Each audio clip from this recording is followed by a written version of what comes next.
네, 연율 개념을 좀 말씀드리도록 하겠습니다. 연율은 분기별 성장률을 기준으로 해가지고 1년 동안 같은 성장률이 유지가 된다고 한다면 가정했을 때 연간 성장률을 의미합니다. 그러니까 같은 성장률이 계속 이어진다는 거예요. 만약에 뭐 지금 분기에 예를 들어서 4분기 요번에 발표한 게 이제 일본이 0.7%가 발표됐거든요. 근데 이런 수준으로 계속 0.7, 그 다음 분기에도 0.7, 0.7 계속 이렇게 이어진다면은 그게 연율로 몇 프로 될 것이냐 그런 관점이에요. 근데 연간 관점은 뭐냐면 연간은 뭐 1분기에 0.3 나오고 2분기에 뭐 0.1 나오고 3분기에 0.9 나오고 뭐 4분기에 뭐 0.7 나오고 이런 것들을 다 더한 거. 그건 연간 개념입니다. 근데 지금은 이제 연율 개념, 그러니까 분기별 같은 것들이 1년 동안 계속 같은 성장률 유지가 됐을 때 그걸 연간 기준으로 보는 거예요. 어렵진 않으시죠? 그래서 경제 성장률을 비교할 때 연간 성장률, 연율을 활용하는데 단기적인 변화를 연간 기준으로 환산하여 경제 성장의 속도를 비교하기 위함이다. 예를 들어서 한 분기에 0.7% 요번에 그 4분기 일본의 경제 성장률에서 0.7% 나왔거든요. 그 성장률이 4분기 동안 지속된다고 가정할 때 연간 성장률을 계산하는 방식인데 계산 공식은 요거예요. 뭐 되게 어려워 보이긴 하죠. 뭐 이렇게 승수 있고 한. 근데 그냥 어려운 건 아니고 그냥 이렇게 계산을 하는 거고. 그러니까 여기다가 0.4, 0.7이잖아. 요번에 4분기가 0.7 나온 거거든요. 그렇게 넣은 거예요. 넣어서 이제 연율 성장률이 나온 거예요. 그래서 연율 성장률이 나왔는데 2. 몇 프로가 나온 거잖아요. 네, 2.8%가 나온 거잖아. 그치? 근데 이걸 왜 이렇게 따지게 되냐면은 이렇게 따지게 되면 연간하고 비교가 되잖아. 그러니까 왜 연율로 따지는 이유가 뭐냐면은 연율로 따지게 되면은 연간하고 비교할 수가 있잖아. 그러면 지금 연율로 따졌 지금 분기가 0.7이 나오는데 이거를 연율로 따져버리게 되면 예를 들어서 2.8이 나오잖아. 근데 연간에 0.1이 나오잖아. 그러면은 연율이 연간보다 높잖아. 그러면 요번 분기가 크게 성장했다는 비교가 되잖아. 기준잣대가 되잖아. 연간하고 비교했을 때. 그럴 때 쓰는 거예요.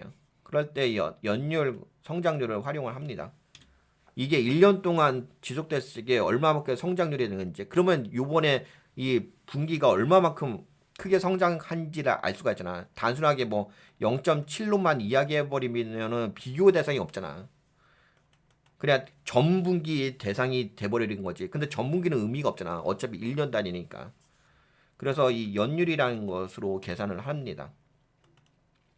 근데 연율로 계산했을 때는 지금 2.8%가 나왔잖아. 그러니까 되게 높게 나온 거지. 아무래도 이제 4분기 때 크게 올라갔으니까. 그러면 왜 이런 얘기 하냐. 0.7%가 연율량이 2.8%가 되는 거잖아. 그러면은 성장률이 되게 높게 나왔잖아. 그러면은 어떻게 될 것 같아? 그러면 여러분들도 아시다시피 뭐 누구죠? 일본의 BOJ 중앙은행 총재. 그분이 일본 경제가 좋아지고 있다고 이야기했잖아. 일본 경제가 좋아지게 되면 뭐 한다고 이야기했어? 다음에 또 통화정책 회의할 때 일본의 기준금리를 올린다고 이야기하는 거 아니겠습니까? 그걸 체크해 보려고 하는 거죠. 네, 일본의 GDP의 성장률 계산. 그래서 여기 나왔죠. 2024년 4분기 GDP 성장률이 네, 0.7% 나왔습니다. 전분기 대비 0.7%. 그래서 여기에다가 보시게 되면 공식을 적용하게 되면은 네, 여기 0.0007, 0.0007 이렇게 해가지고 계산을 하게 되면 공식 대입을 하게 되면 2.8%가 나와요. 연율로 계산했을 때.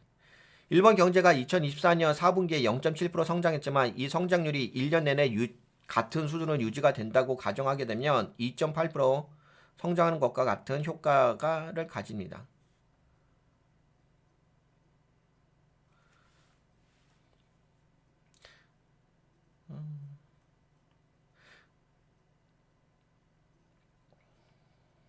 네, 그렇게 보시면 될 것 같아요. 이렇게 이해하시면 어렵지 않으실 것 같고. 그리고 연간 성장률. 연간 성장률은 뭐 여러분들 다 아시니까 그래도 좀 말씀드린다면은 요거죠. 연간 성장률. 2023년도 그러니까 그냥 2023년도 대비 2024년도 GDP 성장률의 그 성장 수준을 체크하는 거예요. 2023년 대비 2024년. 근데 이제 요거는 일본 같은 경우는 어떻게 이야기하고 있냐면 2023년도 한 해 동안의 GDP와 2024년도 한 해 동안의 GDP를 비교했을 때 2024년도 GDP가 2023년보다 0.1% 증가했다는 거지. 그래서 이 연간 기준 성장률을 보게 되면 저성장이긴 하지. 0.1% 성장했을까 저성장 국면에 있다고 볼 수가 있지. 일본에 연간을 보게 되면 작년 대비 올해가 2024년도가 1년 단위니까 0.1% 성장했으니까. 그래서 연간 성장률 0.1%라는 것은 1년 동안 일본 경제가 거의 정체되었다는 의미가 있다라고 볼 수 있다.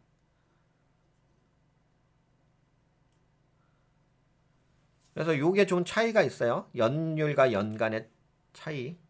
근데 아까 전에도 말씀드린 것처럼 그래서 일본의 경제 그냥 이거는 경제 관점이긴 한데 경제로 보았을 때는 이렇게 결론만 이야기해 볼까요? 네, 단기적 관점. 2024년 4분기 성장률 연율로 봤을 때는 2.8%는 긍정적인 신호이지만 지속 가능성은 불확실하다. 왜냐하면은 일본 경제에 대해서 이야기하는 거예요. 정부의 재정 정책과 글로벌 경기 회복에 따른 반등일 가능성이 크다. 그러니까 요번에 그 일본의 연율로 2.8%가 나온 것은 일시적인 현상일 수 있다 보는 건데요. 그냥 큰 관점으로 본다면 장기적 관점 연간 성장률 0.1%는 일본 경제가 여전히 침체 국면에 있음을 시사하고 있다. 일본 경제의 저성장 기조는 구조적 문제, 고령화, 내수 부진, 디플레이션과 관련이 있으며 단기 반등이 해결책이 될 수 없다. 최종 결론. 일본 경제는 4분기 반등에도 불구하고 여전히 장기적인 성장 둔화에서 벗어나지 못하고 있다. 2025년에도 지속적인 성장 모멘텀이 유지될지 아니면 다시 저성장 국면으로 돌아갈지를 지켜봐야 한다. 그러니까 뭐 큰 관점으로 본다면 아직까지 저성장이라고 볼 수가 있는데 4분기 때 크게 이렇게 연율로 해가지고 2.8% 성장해갖고서 좋다고 평가를 받긴 하는 거죠. 단기적으로 봤을 때는. 근데 아까 말씀드린 것처럼 제가 보는 관점은 BOJ에서 금리 인상 있잖아요. 그것을 할 것인지 말 것인지에 대한 어떤 일본의 경제 성장률은 지금 수준의 경제 성장률을 보는 거잖아요. 이 정도 수준으로서 앞으로 어떻게 성장할 것인지 그런 관점 보는 거니까 그런 관점을 보았을 때는 일본 경제가 나아지고 있다고는 볼 수 있죠. 근데 연간으로 봤을 때는 아직까지 그렇게까지 크게 나아지는 건 아니지만 네. 연율로 봤을 때는 4분기 연율로 봤을 때는 나아지고 있다. 그렇게 이야기할 수가 있을 것 같아요. 그래서 이번 시간에는 여러분들과 좀 이야기한 것은 이거를 좀 구분하셔서 보실 필요가 있다는 거죠. 연간의 경제 성장률과 연율의 경제 성장률에 대한 개념을 아시고서 여러분들이 뭐 신문이라고 해야 되나?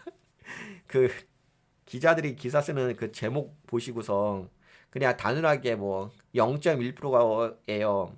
뭐 2.8%예요. 이렇게 나왔을 적에 그게 어떤 의미를 이야기하는 건지 그런 기준 잣대를 여러분들이 갖고 계신다고 한다면은 올바르게 지금 일본 경제에 대해서 판단할 수가 있긴 하겠죠. 근데 일본 경제를 판단하는 게 중요한 게 아니라 우리는 아까 이야기했잖아. 초점이 투자자잖아.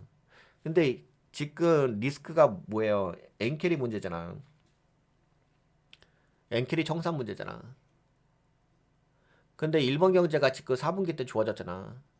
그러면은 통화 정책 회의 다음 일본의 다음 통화 정책 회의 때 금리를 인상할 가능성이 높잖아. 근데 일본이 금리를 인상하게 되면 엔캐리가 청산되기 때문에 그러면 그 미국의 지수가 빠질 수가 있잖아. 그 미국의 지수가 빠지게 되면은 글로벌 증시가 빠질 수가 있잖아. 요번에도 마찬가지였잖아. 요번에도 엔켈이 저 일본에서 금리를 올렸잖아요. 아시잖아. 요번에 일본에서 1월 달에 금리 인상한 거 아시죠? 그리고 나서 어떻게 됐어요? 그리고 나서 미국 증시 빠졌잖아요. 아, 물론 이제 일본에서 금리를 올렸을 게 살짝 빠졌어요. 살짝. 많이 빠지는 않은데 살짝 빠졌다가 어떻게 됐어요? 그다음부터 계속 빠졌잖아요. 근데 물론 그게 촉발된 게 아닌데 이거 나오고 나서 뭐 딥시크 나오고 뭐 다른 거 노동 그거 나오고 해가지고까지 빠진 건데 그래도 이게 시발점이 됐잖아. 출발점이 됐잖아. 출발점. 이게 출발점이 된 거잖아. 물론 이걸로 해서 촉발된 건 아니긴 한데 그래도 이게 시발점이 돼 갖고서 미국의 나스닥 지수가 빠졌잖아. 그래서 이야기하는 거예요. 그래서 제가 연율하고 연간하고 구분 지어서 이야기해 드린 거지. 근데 단순하게 뭐 일본의 경제 성장이 뭐 예를 들어서 그렇잖아. 기자들이 제목 장사하자. 제목 장사. 아, 뭐 아직까지 일본의 경제 성장률이 0.1%로 뭐 저성장 늪에 빠져 있습니다. 그렇다고 한다면 만약 여러분들이 그런 정보를 받아들이셨어. 그럼 어떻게 생각하시죠? 그럼 BOJ에서 일본의 경제가 안 좋은데 금리를 인상할 이유는 없잖아. 논리로 따지게 되면. 근데 그거는 맞지 않잖아. 지금 요번에 4분기가 나온 건 0.7%고 연율로 따지게 되면 2.8%면 엄청나게 높게 나온 거잖아. 그러면은 금리를 다음 통화정책 회의 때 올릴 가능성이 더 높은 거잖아. 최근에 일본 경제가 좋아지고 있으니까. 그래서 연간과 연율에 대한 구분으로 보실 필요가 있다는 거지. 이 개념을 알고 계시면은 네, 투자 전략을 올바르게 가져갈 수가 있는데 이 연율과 연간의 개념을 잘 모르시게 되면 그냥 제목 장사하는 기자들이 제목 장사하는 거에 그냥 잘못된 정보를 받아들여 갖고서 잘못된 판단을 할 수가 있는 거잖아요. 근데 제가 보니까는 그 보수 언론에서는 지금 일본의 그 경제 성장률 요번에 발표한 거잖아요. 연율로 2.8%라고 떠들어대지 않습니다. 다들 0.1%로 떠들어요. 이게 틀린 건 아니죠. 틀린 건 아닌데 틀리고 안 틀리고가 중요한 게 아니라 투자자 입장에서는 이것은 쓰레기 정보예요. 쓰레기 정보. 쓰레기 정보예요. 왜냐면 우리는 지금 엔캐리 청산에 관련된 이슈가 있는 거잖아요. 또 일본에서 금리 인상하게 되면 그렇게 되면 글로벌 증시가 빠질 수가 있는데 아니 요번에 두 번이나 빠졌잖아. 요번에 최근에 아니 요번에 아니라 작년에 한 번 올리고 올해 또 한 번 올렸잖아. 일본이 금리 인상할 때마다 미국 증시 어떻게 했어? 다 빠졌잖아. 기억이 안 나세요? 엔, 일본에서 금리 인상할 때마다 두 번 인상했잖아요. 그래서 지금 0.5%된 거 아니겠습니까? 그 인상할 때마다 다 빠졌잖아요. 그러면 요번에도 또 일본에서 금리 인상하게 되면 또 빠질 가능성도 있는 거 아니겠습니까? 근데 금리를 왜 인상하겠어요? 일본의 경제가 좋아지기 때문에 금리 인상하는 거 아니겠습니까? 4분기에 그 경제가 좋아졌잖아요. 그러기 때문에 어떻게 보면은 이 단어 하나에 의해서 단순하게 대부분 이렇게 보시잖아요. 대부분 0.1%예요. 뭐 0.7%예요. 이게 다 같은 걸로 보시잖아요. 근데 그렇진 않잖아. 이걸 이것도 중요한 게 아니야. 아까 전에 뭐 종합적으로 평가해가지고 뭐 일본이 뭐 1년 동안의 경제 성장률은 뭐 침체 국면에 있는데 뭐 4분기 때는 긍정적 이런 게 핵심이 아니지. 이게 나하고 뭔 상관이야. 일본이 뭐 이렇게 성장하든 저렇게 성장하든 나하고 뭔 상관이냐고. 내가 일본 사람도 아니고 그게 나하고 뭔 상관이냐고. 투자하는 사람 입장에서 내가 뭐 일본 경제를 뭐 경영하는 사람도 아니고 거기에 내 총리도 아니고 대통령도 아니고 나하고 뭔 상관이냐고. 나한테 필요한 정보가 중요한 거지. 근데 내가 이 나한테 필요한 정보를 얻으려고 한다면 이 단어를 알고 있어야 되는 거지. 연율이라는 것이 무엇이고 연간이란 성장률이 무엇인지 명확하게 구분해야지 이걸 내가 올바르게 정보를 받아들일 수 있는 거 아니겠습니까? 네, 그런 관점에서 말씀을 드린 거예요. 이해하시죠? 헷갈려 하시지 마시고요. 이게 GDP가 어떻게 보면 되게 단순한 개념이긴 한데 단순하지는 않아요. 이게 어떻게 바라보는 관점에 따라서 이 숫자가 달라지는 영역이 있거든요. 뭐 단순하게 뭐 연율이냐 연간이냐 뭐 또 전년 동기 대비냐 뭐 대비 그리고 뭐 어떤 관점이냐 뭐 소득 관점이냐 그런 관점에 따라서 이 GDP를 바라보는 관점이 좀 다릅니다. 근데 중요한 것은 GDP는 아니죠. GDP가 중요한 게 아니라 시장에서 내가 어떻게 대응할 수 있는 그 정보를 활용할 수 있는 관점의 영역이겠죠.